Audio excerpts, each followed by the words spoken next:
My dear students, आज हम लोग ऑडिट एंड कॉरपोरेट गवर्नेंस का जो इम्पोर्टेंट पेपर है बीकॉम ऑनर्स सेमेस्टर 6 का, उस पे एक चैप्टर आता है ऑडिट ऑफ डिफरेंट इंस्टीट्यूशंस। और इसमें स्टूडेंट्स के पॉइंट ऑफ व्यू से बहुत इम्पॉर्टेंट है ऑडिट ऑफ ए कॉलेज या ऑडिट ऑफ यूनिवर्सिटी, या इसको ऑडिट ऑफ एजुकेशनल इंस्टीट्यूशंस आप कह सकते हैं। इस पे हम लोग आज एक बढ़िया यूज़फुल डिस्कशन कर रहे हैं।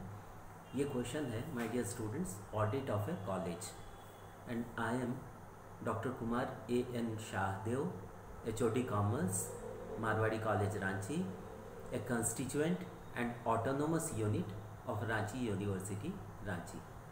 My dear students, audit of a college या educational institution, the audit of educational institutions like school, college, university is not a legal compulsion, but tending to the increasing utility of auditing, such institutions are also subject to audit. While auditing such institutions, the auditor should keep in mind the following points. आज जो situation है, बहुत बड़ा fund involve होता है बड़े colleges में, बड़े यूनिवर्सिटीज़ में ह्यूज अमाउंट ऑफ फंड ज़रूरत होता है। बहुत से बच्चे पढ़ते हैं, तो बहुत तरह का यहाँ पे इनकम और एक्सपेंडिचर रहता है, और वो नियम से चले, बिल्कुल अक्षरशः जो अकाउंट्स का प्रिंसिपल्स है, ऑडिटिंग का रूल्स है, उसके मुताबिक चले। इसके लिए ऑडिट कराना अब ज़रूरी है। प्रिलिमिनरी वर्क, पहला देखिए, इसमें एक ऑडिटर के निगाह में किन बातों को रखना ज़रूरी होता है। पहला है, he should study the law relating to their formation. एक यूनिवर्सिटी का या कॉलेज का जो फॉर्मेशन होता है वो गवर्नमेंट के प्रेस्क्राइब्ड रूल्स के हिसाब से होता है, नॉर्म्स के हिसाब से होता है। The universities are established by the special acts of the parliament और legislative assembly. In the same way, schools and colleges are established by the Societies Registration Act 1860 or any other acts. My dear students, ये non trading और institutions है या non profit organisations है, schools, colleges, universities.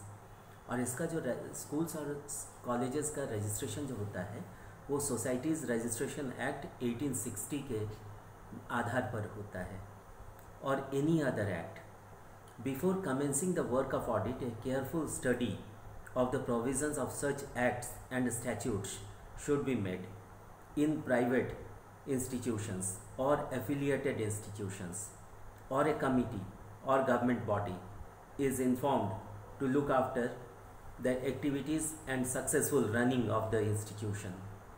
My dear students, इसमें एक बहुत important चीज़ है कि चाहे वो प्राइवेट इंस्टीट्यूशन हो या पब्लिक गवर्नमेंट इंस्टीट्यूशन हो, उसमें सभी चीज़ों का सक्सेसफुल रनिंग के लिए, सब काम को ठीक से चलाने के लिए उस पर अकाउंट्स के रूल्स का, ऑडिट के रूल्स का, गवर्नमेंट के रूल्स का बिल्कुल अक्षरशः पालन होना चाहिए।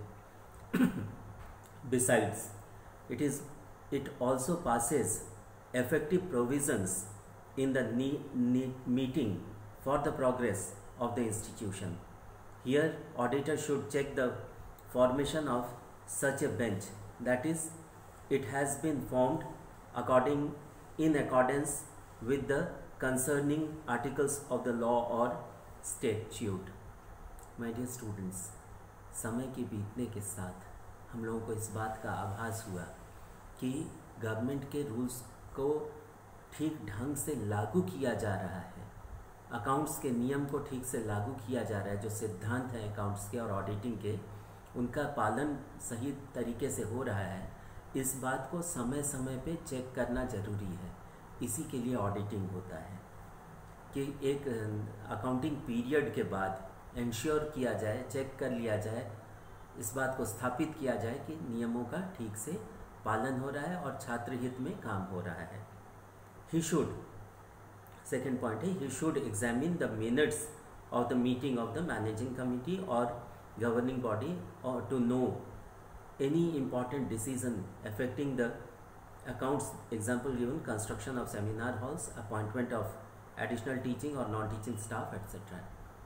ये कॉलेज है, कॉलेज में सबसे ज़रूरी ये है कि जो भी मैनेजिंग कमेटी का डिसीज़न है या गवर्निंग बॉडी का जो डिसीज़न है उसको, उस रिजोल्यूशंस को नोट किया जाता है मिनट बुक में, और वो छात्र हित में समय समय पर अलग अलग काम किए जाते हैं कॉलेजेस में या यूनिवर्सिटीज़ में, जो कि सर्वोपरि है। इसलिए जैसे सेमिनार हॉल का कंस्ट्रक्शन, ऑडिटोरियम का बनाया जाना, प्लेग्राउंड का बनाया जाना, जिम्नाजियम का बनाया जाना, लेबोरेटरीज़ का बनाया जाना, लाइब्रेरी को अपग्रेड करना, जैसे अभी कंप्यूटराइज हो रहा है, सब जगह इंटरनेट का इंट्रोडक्शन हो रहा है, तो समय समय पे उसका जो अपग्रेडेशन होता है, ये सारा निर्णय लेता है कॉलेज का मैनेजिंग कमेटी या गवर्निंग बॉडी। उसको ऑडिटर ध्यान से देख ले। तीसरा पॉइंट है, he should obtain a list of books of accounts maintained by the institution and persons who maintain them. Books of accounts समय पे मेंटेन होना चाहिए। कॉमर्स में टाइम मैनेजमेंट सबसे इम्पॉर्टेंट है, अर्थात सही समय पे सही काम होना, और उसका पता चलता है बुक्स ऑफ अकाउंट्स के मेंटेनेंस से। तो एक ऑडिटर सबसे पहले देखता है कि कौन कौन सा बुक्स ऑफ अकाउंट्स वहाँ रखे जाते हैं, ठीक से मेंटेन किए जाते हैं, और दूसरा कौन कौन से व्यक्ति उसके लिए रेस्पॉन्सिबल हैं, उनका लिस्ट वो सबसे पहले लेता है मैनेजमेंट से। इसके बाद है, he should obtain a list of persons who can authorise the financial transactions and those who disburse the money involve. देखिए एक बात है, स्कूल्स, कॉलेजेस या यूनिवर्सिटीज़ में बहुत अच्छे दिमाग वाले लोग होते हैं। अगर वो पॉजिटिव काम कर रहे हैं तब तो बहुत अच्छी बात है, वो ये होना ही चाहिए, ईमानदारी और पॉजिटिविटी होना ही चाहिए। कभी कभी वो लोग गलत काम भी करते हैं, तो इसको इसलिए ये चेक करना ज़रूरी होता है कि जो फाइनेंशियल ट्रांजैक्शंस हुए हैं, जो एंट्रीज हैं, वो उसको किसी ने ऑथोराइज़ किया है कि नहीं ट्रांजैक्शन को। जैसे फाइनेंस डिपार्टमेंट के लोग या अकाउंट्स डिपार्टमेंट के लोग अपनी मर्जी से तो नहीं कर रहे हैं, उनको एक प्रॉपर अथॉरिटी के द्वारा वो सैंक्शन किया गया है, ऑथोराइज़ किया गया है। इस बात को जानना, सुनिश्चित करना बहुत ज़रूरी है। नेक्स्ट है, he should study the latest audit reports and note the nature of observations and qualifications content therein. My dear students, आप लोग जानते हैं कि ऑडिटिंग में क्या होता है कि ऑडिटर सब कुछ देख के संतुष्ट होकर साल के आखिरी में अपना ऑडिट रिपोर्ट देता है, और उन ऑडिट रिपोर्ट्स को एक फाइल में रखा जाता है सहेज कर, उसका समय समय पे ज़रूरत पड़ती है उसकी। तो ऑडिटर के लिए ज़रूरी है कि कम से कम पिछले कुछ वर्षों का ऑडिट रिपोर्ट को ध्यान से देखें कि वो ऑडिट रिपोर्ट क्लीन दिया गया है, कि क्वालिफाइड है, उसमें कुछ ऑडिटर का स्पेशल ऑब्जर्वेशंस तो नहीं है। उन बातों को बहुत ध्यान से ऑडिटर को समझ लेना चाहिए, और ये देखे ऑडिटर कि उनका रिपीटेशन तो नहीं हो रहा है, उस पर सुधार किया गया है कि नहीं, रेमिडियल मेजर्स लिए गए हैं कि नहीं, इन बातों को वो देख ले, ये बहुत ज़रूरी है।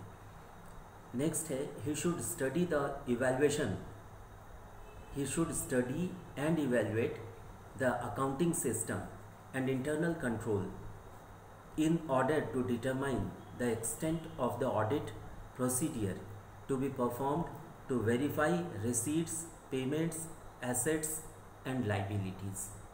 My dear students, एक अकाउंटिंग सिस्टम रहना चाहिए हर एक संस्था में, और वो प्रभावशाली हो, इफेक्टिव हो और एफिकेसी हो उसमें, एफिशिएंसी हो उसमें, इस बात को, और एक इंटरनल कंट्रोल सिस्टम वो है कि नहीं, और अगर है तो वो ठीक से प्रभावशाली ढंग से लागू किया गया है कि नहीं, वो उसकी उपयोगिता है कि नहीं, इन बातों को ऑडिटर को ज़रूर ध्यान से देखना चाहिए, और वो चेक कर ले, वेरीफाई कर ले रिसीट्स को, पेमेंट्स को, एसेट्स और लाइबिलिटीज़ को। इसमें डिप्रिसिएशन सिस्टम भी आ जाता है। इन सब बातों को जब गंभीरता से ऑडिटर देखेगा तभी ऑडिटिंग सही रहेगी, और तभी अकाउंटिंग पे नियंत्रण रखा जा सकेगा, तभी भी संस्था में, किसी भी कॉलेज या यूनिवर्सिटी का जो उद्देश्य है उसकी पूर्ति समय से होगी। इसलिए इन बातों का ध्यान रखना बहुत ज़रूरी है। Thank you very much.